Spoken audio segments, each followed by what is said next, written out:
ମା ତ ଘରେ ନାହିଁ। ତୁ ତ କେମିତି କାହିଁକି ଆସିଛୁ କହିଲ? ମୁଁ ତମେ କଣ ମୋ ସାଥେ କାହିଁକି ଆସିଛୁ? କାହିଁକି ଆସିଛୁ? ମୋ ବଡ ମାଛ ଖାଇବାକୁ। ତମେ କଣ ବଡ ମାଛ? ନା ମୁଁ ବଡ ମାଛ ନୁହେଁ, ମୁଁ ତାଳ ଗଛ। ତାଳ ଗଛ ନା ମୋ ତାଳ ଗଛ କଣ ତାଳ ଫଳେ? ତାଳ ଗଛ ତାଳ ଫଳ ମୁଁ ଫଳୁଛି। ତାହେଲେ ମତେ ଦିଅ। ତାହେଲେ ଯାହା ଫଳୁଛି କହିଲେ ମତେ ଦିଅ। ମୁଁ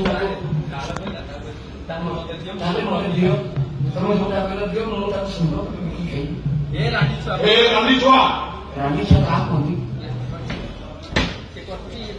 କହିଦେନ ତାହେଲେ ମତେ ଦିଅ। ମୁଁ ସୁନ୍ଦର ରାଣ୍ଡି ଛୁଆ ମତେ